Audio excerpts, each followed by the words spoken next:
Do any of you gentlemen have a problem with anything that I just laid out in terms of what I said or what it means? Well, I think you have a problem, Chris, and that's a subpoena will probably be laid on you by the defense to come in and testify as a witness in the case. So if you need counsel, No, I don't think so. Give me a call, pal. So I don't think so, because they have the text messages. They have the text messages, and they have the recording of the back and forth. And I don't know anything about anything that they were doing except what he told me on those occasions. And they already have that sum and substance with the materials they have. But he told me a very different story in the beginning. He's a liar. Now, Geraldo, okay, he was hired as a liar by Trump to lie on Trump's behalf.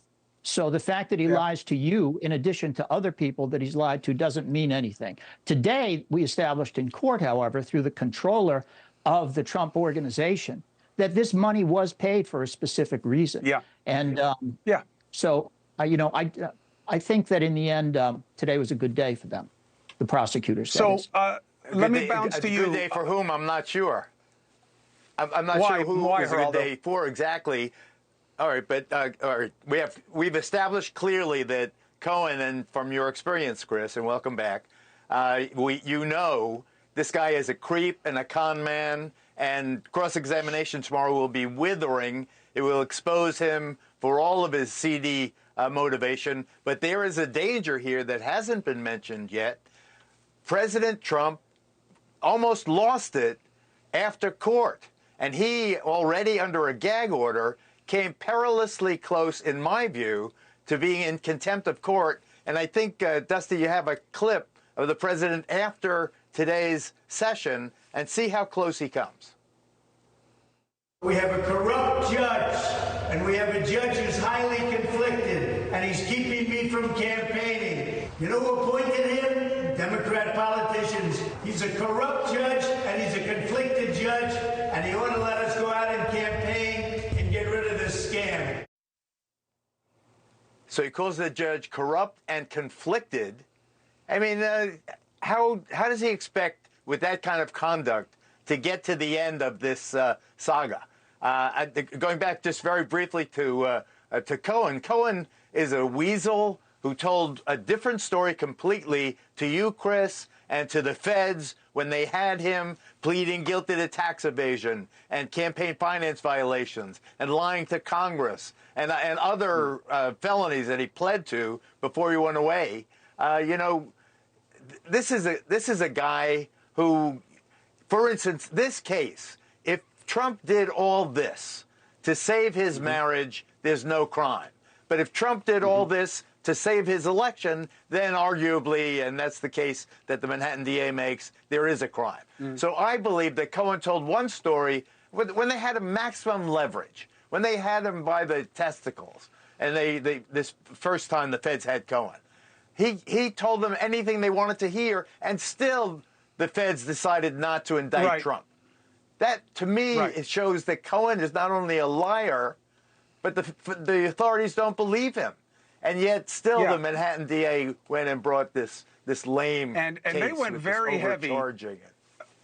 And Mark Geragos, we've talked about this before. They went very hard on Cohen. Now, I do not echo Geraldo's character assessment of Cohen. Why? Because to me, it's not relevant. The guy was so in love with Trump. He was so tied to him. I'm not excusing his behavior. And yeah, he did me dirty. And if I hadn't been aware of what I was saying to him, he might have gotten me in trouble by secretly recording me. But I don't know that he's a dirtbag. I don't know that he's any of those things. And it doesn't really matter to me. He secretly recorded his client.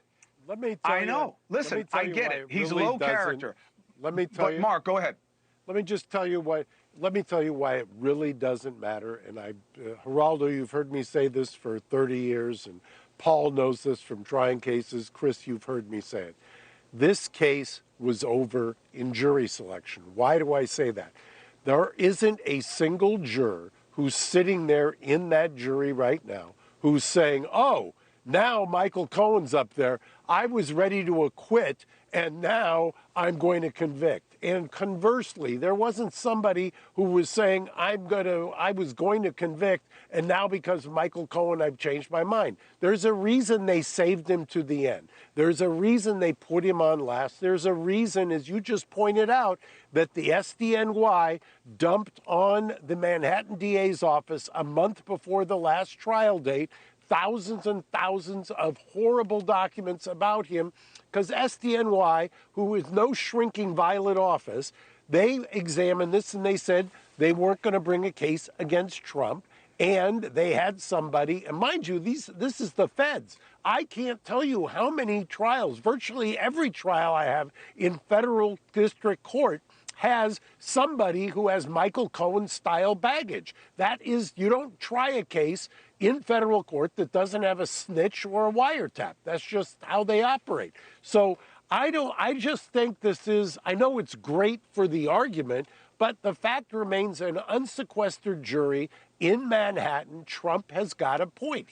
That's why he's going off right now. He knows that the die is cast. He's sitting in that courtroom. He's looking at those jurors. He can sense that this jury knows, has his number. So I beg to disagree. I think their best day is one or two people hanging this.